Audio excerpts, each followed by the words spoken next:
Welcome to Democracy Now!, democracynow.org, the War and Peace Report. I'm Amy Goodman. We're broadcasting from Visby, Sweden.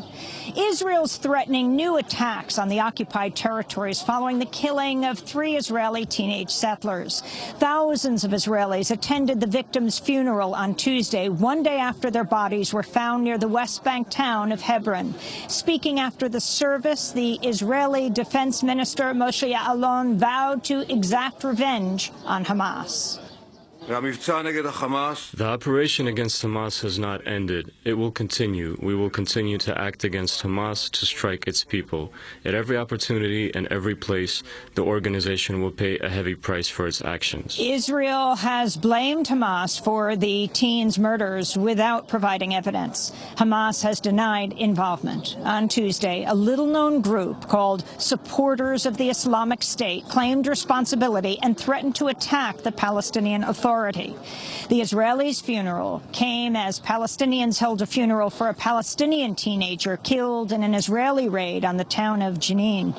Another Palestinian teen was killed Tuesday near Jerusalem in an apparent revenge attack by Israeli settlers.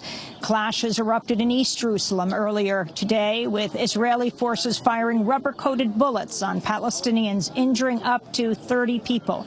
Nearly 50 Israelis were also detained Tuesday at right-wing protests, with demonstrators chanting "Death to the Arabs." The Israeli government, meanwhile, has revived the practice of punitive home demolitions, razing the homes of 2 suspects. This follows a massive raid on the West Bank and airstrikes on Gaza that have killed around 12 Palestinians over the past 2 weeks. In a statement, Amnesty International urged Israel to halt its crackdown, saying, quote, "Justice will not be served by Israel seeking revenge by imposing collective punishment or committing other violations of Palestinians' rights," unquote. Next week will mark the 10th anniversary of the International Court of Justice advisory ruling that said Israel's separation wall and settlements in the occupied West Bank are illegal.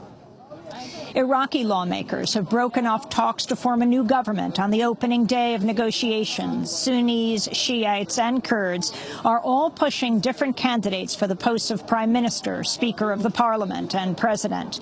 This comes as new violence in Iraq has killed dozens, including 25 today in clashes between Shiites and police in the city of Karbala. On Tuesday, the United Nations confirmed June was Iraq's deadliest month since 2008, with over 2,400 killed. A spokesperson for the UN Human Rights Office spoke in Geneva.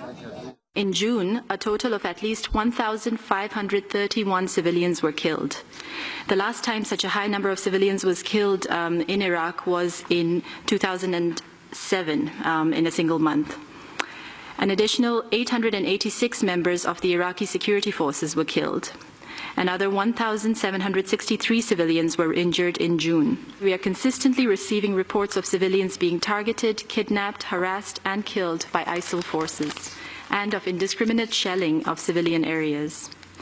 We have also received reports that ISIL forces have been going door to door in Mosul, trying to forcibly recruit young men to fight against ISF. At least 8 people have been killed and 13 wounded in a suicide attack in the Afghan capital of Kabul. The attack targeted a bus carrying Afghan military personnel. Right-wing activists have blocked a caravan of buses carrying undocumented immigrants to a detention center in California. The migrants had been flown into San Diego from an overcrowded detention center in Texas, but anti-immigrant activists stood in the bus's path as they tried to bring the migrants to the Southern California Border Patrol station in Murrieta. To me, Obama uses them as pawns for votes, and I do not agree with that. I feel that he is doing this on purpose. He wants to flood our country with illegal immigrants, not just Hispanics. He's also letting Muslims come across the border. They are finding Qurans on the ground. He's not closing our borders for a reason, and those borders need to be closed. The buses were rerouted to a different federal facility. In a show of solidarity with the detained migrants, the Mexican-American singer Lupillo Rivera took part in a counter-rally against the anti-immigrant protest. Closing the borders is bad because the Latinos are not the only illegal people. The Chinese, the Americans, the Africans, the Canadians, the Europeans, there are all sorts of illegal people. There aren't any legal people here in the United States. We are all illegal. The only legal people are the Native Americans because this is their country and foreigners came here to steal it from them. The Obama administration has asked Congress for fast-track authority and additional funding to speed up the deportation of children fleeing violence and poverty in Central America. On Tuesday, Secretary of State John Kerry met with leaders from Honduras and El Salvador and Guatemala, the home countries for most of the children who have tried to enter the United States.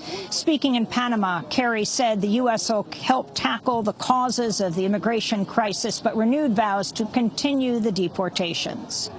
There are rules of law, and there is a process, and there is false information that is being spread about benefits that might be available to these young people who are looking for that better life. And so we need to work together to communicate to our people, to try to apply the law, and most importantly, to work with each of these countries to address the fundamental underlying causes of this particular challenge. A U.S. appeals court has ruled in favor of the family of a 15-year-old Mexican shot dead by a U.S. Border Patrol agent. According to the family's complaint, Sergio Adrian Hernandez was playing with his friends on the Mexican side of the border when an agent detained one of the friends, causing Hernandez to retreat beneath a bridge. The agent, Jesus Mesa, then fired across the border into Mexico, hitting Hernandez in the face and killing him. The Obama administration argued the U.S. Constitution did not protect Hernandez because the teen was outside the United States. But in what was reportedly the first ruling of its kind, the Fifth Circuit Court of Appeals disagreed, allowing the family to move forward with their lawsuit against the agent. The ruling could impact at least some of the 6 other cases where U.S. agents have killed Mexican citizens by shooting across the border. Kentucky's become the latest state to see its same-sex marriage ban ruled illegal. On Tuesday, a federal judge ordered Kentucky to adopt marriage equality and recognize the same-sex marriages performed out of state. The ruling has been put on hold pending appeals. President Obama is urging Congress to take action on a budget crisis facing the Highway Trust Fund, which is used to finance transportation and infrastructure projects nationwide. The fund is expected to go broke by the end of the summer, threatening thousands of projects and over 700,000 jobs. Obama urged lawmakers to make an infrastructure a priority and criticized Republicans for threatening to sue him over his use of executive action. It's not crazy. It's not socialism. You know, it's not, you know, the imperial presidency or no laws are broken. We're just building roads and bridges like we've been doing for the last, I don't know, 50, 100 years. Middle-class families can't wait for Republicans in Congress to do stuff. So sue me. As long as they're doing nothing, I'm not going to apologize for trying to do something. A New York City police officer imprisoned for plotting to kidnap and cannibalize women has had his conviction overturned. Gilberto Valle became known as the Cannibal Cop after it emerged he'd openly fantasized about eating women in online posts and had searched for recipes for cooking human flesh and for making homemade chloroform to subdue victims.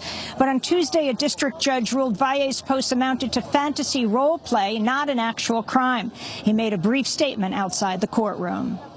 I'd like to make a very, very brief statement. I want to take this opportunity to apologize to everyone who's been hurt, shocked, and offended by my infantile actions. The judge in the case upheld a lesser charge of improperly accessing a police database to find potential victims, but it carries a term shorter than the 18 months Valle spent behind bars.